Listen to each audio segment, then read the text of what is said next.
Robson Lima aqui com o Masterlog. Hoje nós vamos continuar a leitura de Aprendendo a Pensar com a Sociologia de Zygmunt Bauman e Tim May, eu esqueci de falar dele. Você já deve ter visto o vídeo da introdução. Se você não viu, vou botar um link aqui na tela ou aqui embaixo também. Lembrando que essa vai ser uma leitura capítulo a capítulo, idealmente cada vídeo vai ser um capítulo e que vão ser vídeos mais longos por isso, e por isso também vão ser um pouco mais despojados que geralmente são. Então se preparem aí porque vai ser bem legal. Eu, como eu disse na introdução, eu recomendo esse livro, primeiro porque é um bom livro, segundo porque é um ótimo lugar para começar a ler Bauman. Porque às vezes a gente se perde muito no que a sociologia diz, muito terminologia, etc. A gente esquece que a sociologia é uma ciência, ok, mas isso não quer dizer que ela é algo abstrato e que não tem nada a ver com a gente, muito pelo contrário, né? Tem tudo a ver com a gente, afinal de contas é a sociedade e tal. Vou começar pelo capítulo 1, que se chama Alguém com os Outros. Os capítulos 1 e 2 vão discutir a relação entre o sujeito e a sociedade, que é uma clássica querela da sociologia, um dos lugares onde a gente sempre começa a pensar sociologicamente. O primeiro capítulo em particular, ele vai começar com a seguinte questão. Considerando que nós vivemos em sociedade, nós vivemos em conjunto com outros indivíduos, conforme exposto na introdução, né? Isso tem toda uma carga, etc. Então, considerando que nós não vivemos sozinhos, quanto de nós é nós? Ou melhor dizendo, como é que fica o nosso livre-arbítrio? Como é que fica a nossa escolha? Como é que fica a nossa capacidade de fazer coisas acontecerem? Que em inglês é agency, né? Que é a agência. Como fica a agência desse sujeito, dessa pessoa que existe numa determinada sociedade? Até que ponto ela tem o controle da vida dela nas mãos dela? A primeira coisa que Bauman vai fazer vai ser problematizar toda a questão de que você tem liberdade de escolha, você pode fazer o que você quiser, e você não tem emprego porque você não quer, você não faz isso, você virou isso porque você quis, etc, etc. Primeira coisa que Bauman vai chegar e vai dizer, ok, nós temos liberdade de escolha, nós somos sujeitos pensantes, etc, etc. Mas então eu estou desempregado, o exemplo que ele usa, eu estou desempregado. Por que eu estou desempregado? Porque eu não quero trabalhar. Não necessariamente, você pode estar vivendo em um lugar onde haja uma baixa oferta de empregos, ok? Ou, quem sabe, haja uma grande oferta de empregos, mas para áreas muito especializadas que estão totalmente fora do teu alcance no momento e você não pode voltar a estudar porque você não tem dinheiro ou porque você não tem tempo, então, etc, etc. Então você pensa, ok, vamos mudar para tal cidade no interior que está dando muito emprego. E você chega lá, descobre que outras pessoas tiveram a mesma ideia que você teve e eram pessoas que tinham mais dinheiro que você. Então a cidadezinha do interior, na verdade, virou um conclave de classe média e os preços dos imóveis e de tudo ficou muito alto. Isso aí, bem resumidamente, é o que a gente chama de gentrificação, tá? Que é uma coisa que tanto pessoal do urbanismo quanto sociologia urbana e outras coisas também que a cidade falam. Esse fenômeno de classes médias se mudando para áreas que eram degradadas, aí elas são restauradas e aí tudo fica caro e as pessoas que moravam lá vão embora. Porque não podem sustentar, né, a vida num lugar desse, porque não tem dinheiro para isso.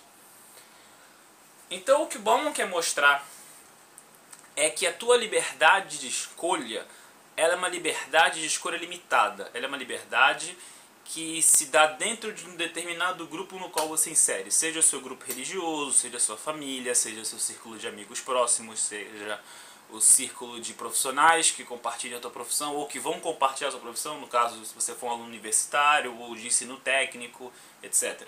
Então a situação de escassez, no caso do exemplo, a escassez de emprego, ela vai limitar a minha liberdade de escolha de empregos que eu posso ou não posso ter, lugares para os quais eu posso ou não posso ir. Então é uma escassez material, correto?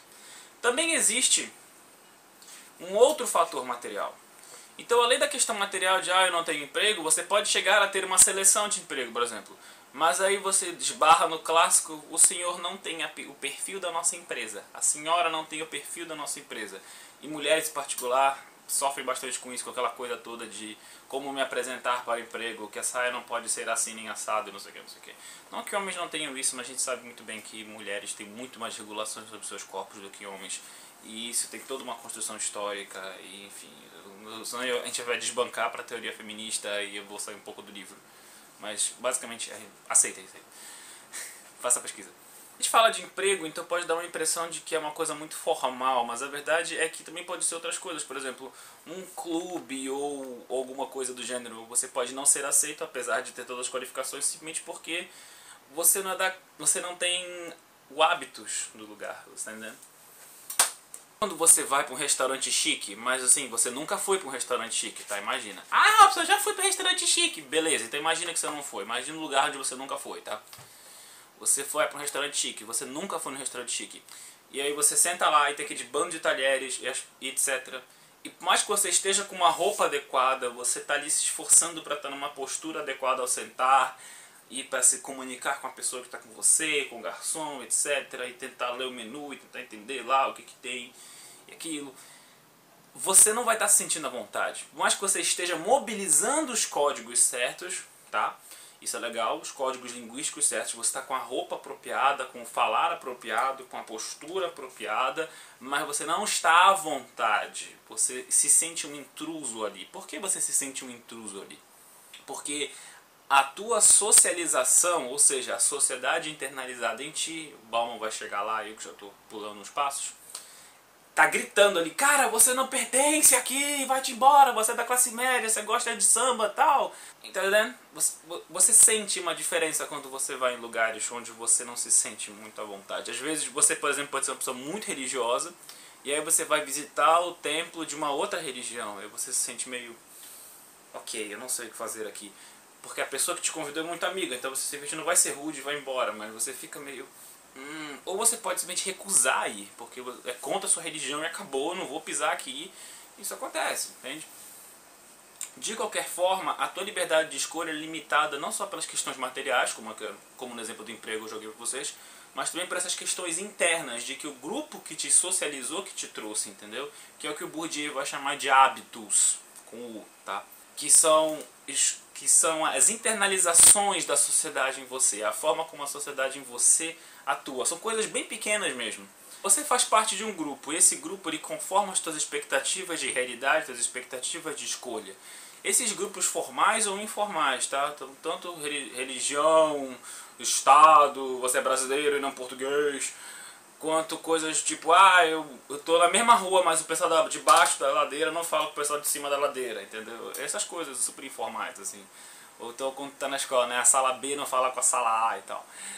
Essas coisas, elas são constituídas frequentemente pelas expectativas que o grupo lança nos seus integrantes. Ou seja, se você é da turma, você anda de uma forma tal, você não fala com tal pessoas, você come tais coisas, você faz isso e aquilo, entendeu? Quando o cara entra para um grupo novo, sei lá, quando o garoto entra para criminalidade, né? Ele começa a descobrir o mundo da criminalidade, ele começa a andar como malandro, entendeu? E aprender como é que se lida com armas e qual é o linguajar que se usa e etc. Ou então, quando você entra para um clube de esportes, né? Tipo, vou fazer natação e tal. Aí então você descobre que existe todo um mundo de pessoas que nadam porque competem e tal, então tem todo um linguajar técnico e todo um jeito de andar que nadadores têm, e eu posso aplicar isso para qualquer esporte, eu posso aplicar isso para qualquer religião, eu posso aplicar isso para qualquer emprego. Enfim, grupos são constituídos pelas expectativas que eles lançam sobre os membros. E quanto mais estreito é o grupo, maior são as expectativas e mais estereotipada é a visão que ele tem de pessoas fora do grupo. Entendeu? Porque eles excluem quem não é do grupo, certo? Então quem não é do grupo começa a não ser mais importante. Se não é mais importante, tenho esse ato, certo? O que o Bauman está chamando de ato. Esse espaço entre o grupo, eu e o grupo, e os outros lá longe. E esses outros lá longe, como eu não estou mais olhando para eles, eu estou olhando para o grupo, eu começo a não me tocar muito das especificidades que eles têm. Então eu começo a criar vagas ideias sobre quem eles são. E esse processo de exclusão me leva a estereotipá-los. Entende? A minha falta de compreensão do outro me leva a retirar dele a sua especificidade humana. Então eu transformo ele num tipo, ele é o português, ele é o árabe, ele é o chinês, ele é o judeu, ele é o crente. Sabe? Você tá entendendo? Lembrando que cada grupo vai ter as formas apropriadas e não apropriadas de vestir, de se agir, de se pensar, de se sentir. Então o que é muito bom para você num grupo pode não ser muito bem num outro grupo. Por exemplo, você dificilmente vai mencionar numa entrevista de emprego que você aguenta 3 doses de tequila sem nem piscar. Porque isso não é importante para o emprego. Isso é bem legal num bar para impressionar os amigos ou, sei lá, fazer uma graça para alguém. Mas não é uma coisa para você falar para o seu entrevistador de emprego. Tá entendendo? Grupos que são bastante importantes para a nossa formação, nós não entramos neles por escolha. Apesar dos exemplos que eu estou dando sempre envolverem a escolha de entrar no grupo ou não. Muitos desses grupos nem são de escolha nossa, você não escolheu nascer brasileiro. Você poderia, por exemplo, ter querido nascer Japão, porque, ah meu Deus, anime, otaku e tal. Ou americano, porque, ah, eu queria viver naquelas casinhas de cerca branca, ou sei lá. Tá entendendo? Então, ah, eu queria nascer na Nova Zelândia, porque eu me senti um hobbit. Tá entendendo? Você não escolhe onde você nasce, você não escolhe o país, você não escolhe a cidade, você não escolheu ser de classe média, ou classe média alta, ou classe baixa, classe C, D, A, B, X quadrado, você não escolheu nada disso, você tá entendendo? Apesar disso, você pertence a esses grupos. Apesar de eu muitas vezes não querer mobilizar isso, eu sou percebido como um branco de classe média. Por mais que eu tente fazer outras coisas com isso, no fundo, a minha própria existência é fruto de um privilégio social. Eu tenho privilégios de classe que outras classes simplesmente não têm. Não só pela minha cor de pele, mas também pela minha posição social, pelo meu status como pessoa formada numa universidade, em uma oposição a todas as pessoas que não se formaram. Tem 3 formas básicas pelas quais nós nos conformamos às tá? Expectativas do grupo que nós pertencemos, do grupo ou dos grupos que nós pertencemos, para Bauman.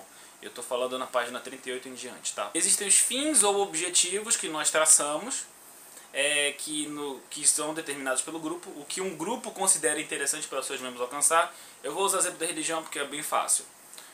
Por exemplo, eu sou crente, eu entrei numa igreja evangélica, aleluia. Então existem objetivos de vida que agora eu quero, entendeu? Eu quero parar de beber, eu quero parar de fumar, e eu quero começar a ir para a igreja, eu quero começar a orar dessa forma, e dararara. Então você começa a conformar a sua vida nas expectativas do que é ser cristão, do que é ser evangélico. Você está entendendo? E existem bastante estudos em sociologia da religião sobre como essa pertença a uma igreja evangélica acaba servindo como inclusão social, e como essa inclusão social ela acaba se tornando uma coisa às vezes problemática, às vezes não, dependendo do contexto, etc.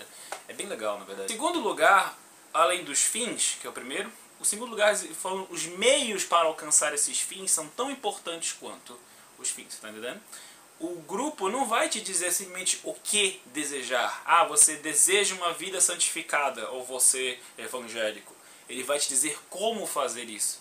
Ele vai te dizer como parar de beber, como parar de fumar, como parar de bater na sua família. Você está entendendo?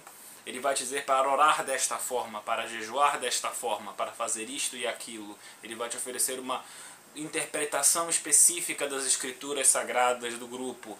E a mesma coisa valeria se fosse, de novo, um clube de esportes, ou se fosse uma empresa que você acabou de entrar, você não manja das paradas. Aí vem aquele funcionário velhão e tal, ei cara, a gente faz esse trabalho assim, assado, e te ensina como faz as coisas, você está entendendo? Quando você começa no emprego novo, você não sabe nada, e sempre tem aquela pessoa que tem piedade de ti e te ajuda. Eu falei antes, os grupos eles se delimitam dos outros grupos, certo? Estereotipam o outro.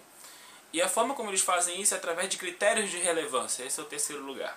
O critério de relevância, os critérios de relevância, eles são a manifestação desse fato de nós termos sido ensinados a gostar de certas coisas e não outras, e escolhermos certos caminhos e não outros, devido aos grupos sociais que nós somos. Se você é da classe C, espera-se de você que você seja determinada pessoa, que você queira determinadas profissões, e que você busque determinados meios para isso. Por exemplo, uma família de um garoto pobre que mora numa comunidade, o garoto vai virar e dizer, ah, cara, eu quero ser médico, neurologista. E todo mundo vai olhar para ele e vai dizer, cara, você tá louco, bicho, a gente não tem dinheiro para pagar uma faculdade de medicina para você, para de ser louco. Ou seja, ele está indo contra as expectativas do grupo social família dele. Mas vai que ele vai num outro lugar, um vizinho, uma ONG qualquer, e dão maior força para ele lá. Dizendo que, não, cara, você devia tentar mesmo. Então, aí ele começa a pensar, poxa, eu acho que eu vou usar o critério de... Então, o garoto, que quer conquistar o sonho dele, ele vai na onda da ONG. O critério de relevância passa a ser quem?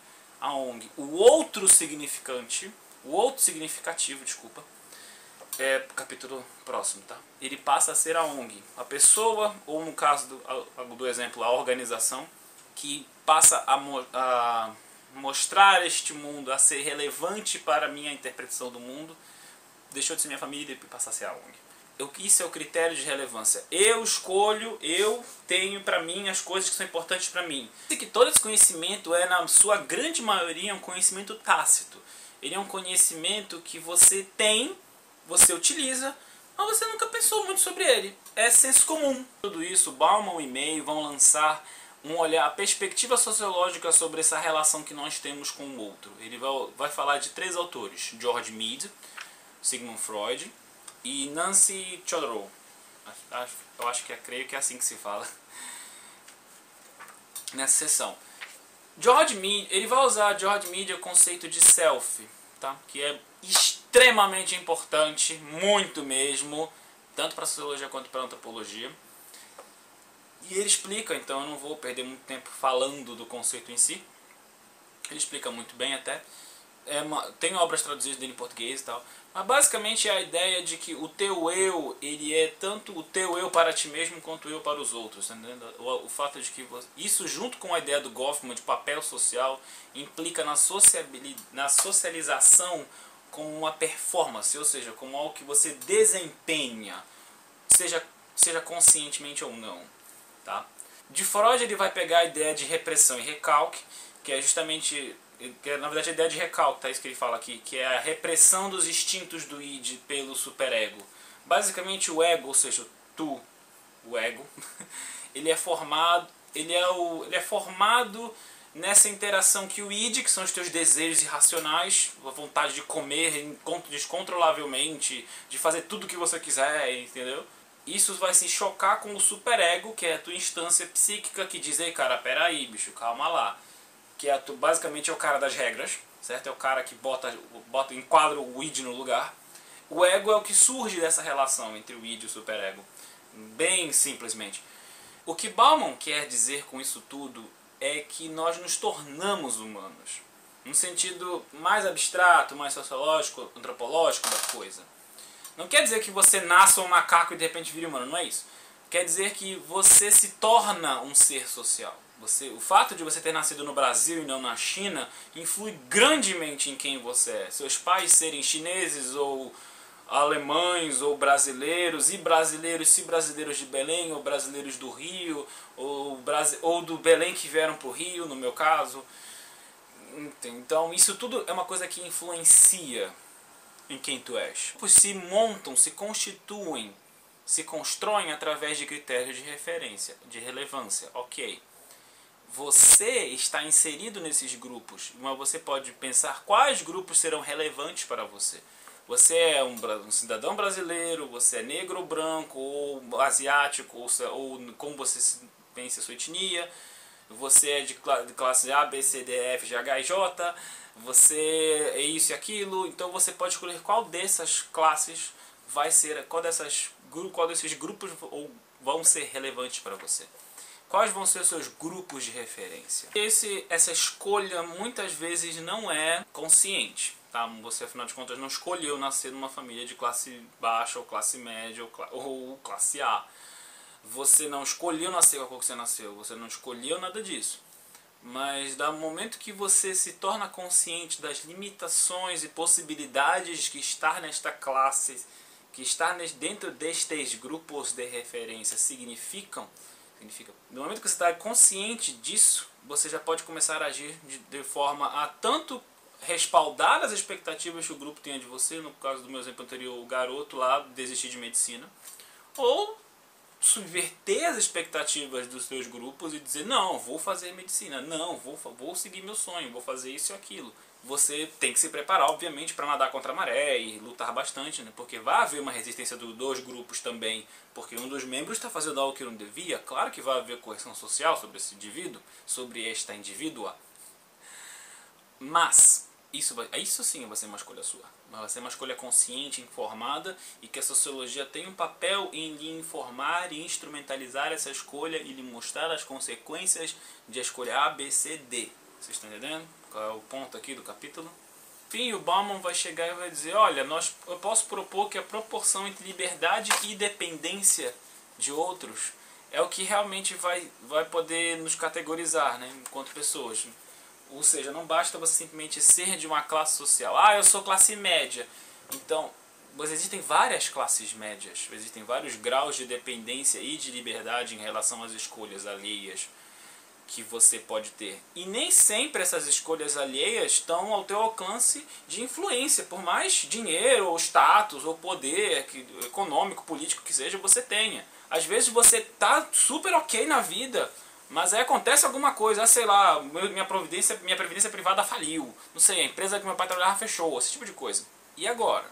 Essa questão do e agora, quando o sujeito é confrontado com coisas que estão além do seu alcance, e essas coisas além do alcance do sujeito interferem nas escolhas e liberdades desse sujeito, essa situação aqui é que está no capítulo 2 do livro, que é para onde a gente está indo depois desse vídeo aqui. É isso, eu espero que tenha ajudado vocês que estão lendo o capítulo do livro comigo a entender mais um pouco do capítulo 1. Lembrando que esse vídeo é parte de uma série de vídeos e que vão estar disponíveis numa lista bonitinha para vocês vê-los em sequência. Se você não viu ele nessa lista, vê aí na reprodução, aí do lado no canto direito de vocês, deve ter lá a próxima parte. Se não, vai lá no Socioblog BR, no canal principal, clique em playlist que vai estar lá. Lembrando também que a gente está falando deste livro aqui, Aprendendo a Pensar com Sociologia, da Zaha Hadid, ok? Se vocês quiserem, tiverem interesse de ler ele comigo. Se não, vocês podem simplesmente acompanhar os vídeos, sem problema nenhum. Mas saibam que eu vou sempre trabalhar com a ideia de que você leu o capítulo, pelo menos por cima. Tá? Eu vou sempre apresentar as ideias principais do capítulo, um cadeamento lógico, tudinho. Mas eu vou trabalhar com a ideia que você está lendo ele comigo, tá? Então se alguma coisa fica muito confusa no vídeo, peço que vocês, por favor, entendam isso também. Aí pode ser que a gente se comunique meio errado assim, mas aí vamos ter paciência um com o outro e vamos se afinando nos comentários aí. Então é isso, galera. Obrigado por mais um Socioblog. Não se esqueçam de deixar seu joinha, seu comentário. Se você não é inscrito no canal ainda, esse vídeo lhe interessou, você quer ver mais, inscreva-se no canal, fale para seus amigos, inimigos, papagaios, periquitos, gatos, cachorros e vizinhos sobre o Socioblog, sobre como a sociologia é demais e como a vida é maravilhosa apesar de tudo. Gente, muito obrigado mesmo. Robson Lima, desligado.